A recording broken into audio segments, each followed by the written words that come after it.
नमस्कार, स्वागत है आपका हमारी खास पेशकश में। मैं हूं विवेक मित्तल। दोस्तों, अगर मार्केट की स्थिति पर नज़र डालें तो आज मार्केट एक बार फिर अच्छी तेजी के साथ बंद हुआ। आज के मार्केट में देखिए एक खास बात थी, वो थी कि आज ओवरऑल मार्केट में रिकवरी थी। अगर आप कल का मार्केट देखें, कल भी मार्केट तेज हुआ था, लेकिन ओवरऑल मार्केट शेयर तेज नहीं थे। अगर आप परसों का मार्केट देखें तो परसों ऑटो इंडेक्स ने बाजी मारी थी। ऑटो के शेयर चले, ज़बरदस्त चले, करीब 800-900 पॉइंट ऑटो इंडेक्स चला। उसकी वजह से मार्केट को एक सपोर्ट मिल गया। कल के मार्केट में जो सपोर्ट मिला था वो इन्फोसिस के बायबैक से मिला था। लेकिन आज का जो सपोर्ट था ना, वो सपोर्ट ऐसा था जो कि एक ऐसी खबर से मिला जिसने पूरे मार्केट का हुलिया बदला। वो था एफआईज की बाइंग प्लस डोनाल्ड ट्रंप और हमारे प्रधानमंत्री मोदी जी की तरफ से एक नरम बातें, खुशनुमा बातें कि उन्होंने लिखा, मोदी जी मेरे बहुत अच्छे फ्रेंड हैं। मोदी जी ने भी लिखा कि अमेरिका से हमारी बहुत अच्छी दोस्ती और ट्रेड नेगोशिएशन वगैरह चल रही है, बातचीत चल रही है, जिसकी वजह से मार्केट को ओवरऑल जो 2 महीने से जो एक डर था और जो टेंशन थी वो थोड़ी हद तक दूर होती हुई दिखाई दी और मार्केट में तेजी आती हुई दिखाई दी। आज अगर देखें तो जो चलने वाले शेयर्स थे उनमें भारत इलेक्ट्रॉनिक्स करीब 4.5% चलता हुआ दिखाई दिया। आईटी इंडेक्स आज भी करीब 900 पॉइंट चला था। तो उसकी वजह से हमने देखा कि उसमें जो मेन जो शेयर चले थे उसमें विप्रो था, एचसीएल टेक था, यहाँ पर 2.5% की तेज़ी देखने के लिए मिली थी। इन्फोसिस भी था, वहाँ पर भी अच्छा उछाल देखने के लिए मिला। एचडीएफसी लाइफ जैसे शेयर जो कि लाइफ इंश्योरेंस से जुड़े हुए हैं, वहाँ पर भी करीब 2.25% की तेज़ी थी। आज जहाँ पर प्रॉफिट बुकिंग आती हुई दिखाई दी वो थे ऑटो और कंज्यूमर गुड्स यानी कि एफएमसीजी शेयर। अगर हम देखें तो एम&एम, मारुति, बजाज ऑटो, हीरो मोटोकॉर्प, इन जैसे शेयरों में कुछ हद तक प्रॉफिट बुकिंग आती हुई दिखाई दी।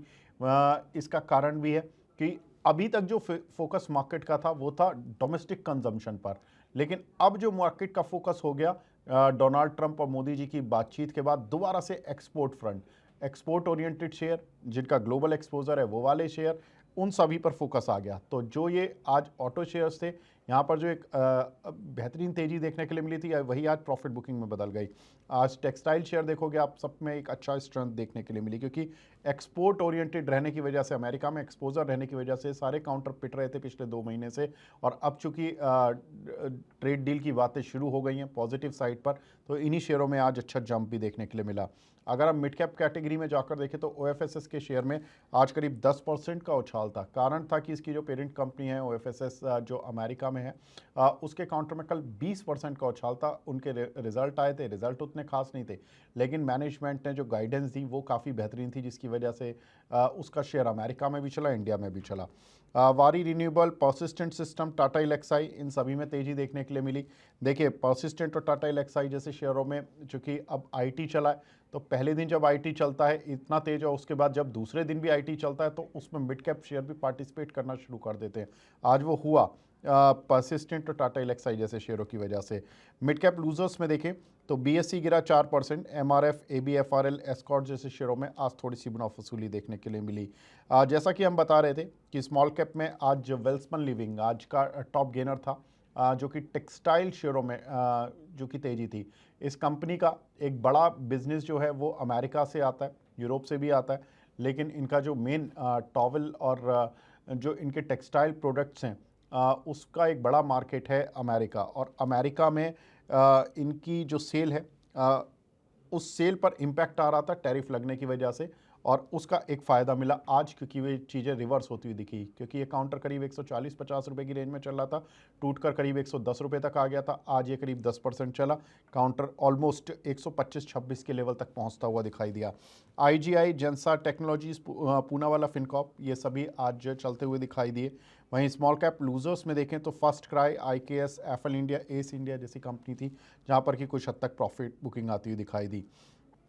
अगर हम देखें अब ट्रिगर्स क्या हैं, ट्रिगर्स देखिए, ट्रिगर्स यही हैं कि इन्फोसिस की कल बोर्ड मीटिंग होने जा रही है बायबैक को लेकर, जिसमें कि करीब 13,000 करोड़ रुपए कंपनी बायबैक पर खर्च करेगी। 3 साल बाद ये बायबैक आ रहा है इन्फोसिस में, तो ये एक बहुत इंपॉर्टेंट टर्न अराउंड है। ऐसे में जब अमेरिका के साथ अगर रिश्ते सुधरते हैं तो इन आईटी कंपनियों पर जो कैश है, जो ये बायबैक, डिविडेंड, बोनस इस फॉर्म में आ सकता है, जिसकी वजह से ये आईटी शेयर चल रहे हैं। अगर वहाँ से बिजनेस आपका नॉर्मल चल रहा है, कैश आपके पास पड़ा हुआ है, तो कैश को आप शेयर होल्डर्स के साथ एंजॉय करना चाहोगे। इन्फोसिस शायद पहले ही भाप गया, उसने पहले ही दिन यानी कि कल ही ये अनाउंसमेंट कर दिया था और आज उसके लिए अच्छा दिन भी रहा। अगर हम देखें तो अब मार्केट के लिए जो इम्पॉर्टेंट चीज़ रहेगी वो यही रहेगी कि दोनों देशों के बीच में ट्रेड नेगोशिएशन किस दिशा में किस तरीके से बढ़ती हैं। दूसरा, यूरोप के साथ जो हम ट्रेड नेगोशिएशन कर रहे हैं, 12 तारीख को यूरोप के ट्रेड कमिश्नर भी आएंगे भारत, जिसमें कि ये जो बातें हैं यूरोप के साथ फ्री ट्रेड एग्रीमेंट को लेकर ये बातें और तेज़ हो जाएंगी। तो उम्मीद कर रही है मार्केट की दिसंबर तक यूरोप के साथ ट्रेड डील हो जाएगी, अक्टूबर नवंबर तक आपकी अमेरिका के साथ भी ट्रेड डील हो जाएगी। तो जो मार्केट के सबसे बड़े नेगेटिव्स थे, जो कंसर्न थी, वही अब हैप्पीनेस में बदल रहे हैं और ये मार्केट को बहुत आगे तक ले जा सकते हैं अगर ये चीज़ें इनमें अब कोई डिसरप्शन नहीं आया तो। ऐसा मार्केट के एक्सपर्ट मान रहे हैं। फिलहाल ट्रेडिंग रेंज के हिसाब से देखें तो जो मार्केट के एक्सपर्ट मान रहे हैं वो कह रहे हैं कि निफ्टी को लॉन्ग कर चलें, 24,900 का एक स्टॉप लॉस लेकर चले, 25,250 ये एक इम्पॉर्टेंट लेवल होगा जहां पर कि निफ्टी फिलहाल रुकता हुआ नजर आएगा। अगर हम देखें बैंक निफ्टी में 54,300 54,950 ये दो लेवल होंगे, 54,300 का सपोर्ट और 54,950 का एक टारगेट लेकर चल सकते हैं। लेकिन इम्पॉर्टेंट एक और है लेवल, छोटा सा है वो 25,065 का, जो कि मार्केट के एक्सपर्ट मानने की 25,065 के ऊपर जिस दिन निफ्टी बंद हो गया उस दिन आप समझ लेना कि मार्केट में ये जो भी मंदी टेंशन ये सब थी ये सब खत्म हो जाएगी, फिर मार्केट एक नई तेजी के लिए तैयार होगा। आज का डेटा भी इंपॉर्टेंट होगा एफआईज का, क्योंकि एफआईज ने अगर आज भी खरीद के ले गए तो मार्केट में डेफिनेट सी बात है कि कुछ चीज़ें पॉजिटिव होंगी। कल तो एफआईज करीब 2000 करोड़ की बाइंग करके ले गए थे, तो उससे एक मार्केट में आज पॉजिटिव सेंटीमेंट भी बना था। एफआईज की वापसी भी ज़रूरी है और एफआईज की वापसी होगी टैरिफ की कंसर्न हटने से, और टैरिफ का कंसर्न जिस तरह से हमारे दोनों देशों के नेता अब बात कर रहे हैं उससे लग रहा है कि टेंशन जो थी वो हट रही है। इस पर अगर डेवलपमेंट आगे पॉजिटिव साइड पर होते हैं तो मार्केट डेफिनेटली अच्छे से रिएक्ट करता हुआ दिखाई देगा। तो फिलहाल इस खास पेशकश को यहीं पे विराम देते हैं। नमस्कार। इस सिप से तो नींद टूटती है, लेकिन केवल जागना नहीं, आगे भी तो बढ़ना है। उसके लिए चाहिए एक और सिप। हर महीने छोटी छोटी रकम की इंस्टॉलमेंट यानी सिस्टमैटिक इन्वेस्टमेंट प्लान से शुरू कीजिए निवेश। लेकिन पैसे बढ़ाने वाली कौन सी सिप आपके लिए रहेगी अच्छी? म्यूचुअल फंड सिप से जुड़े हर सवाल का जवाब मेरी सिप मेरा सवाल।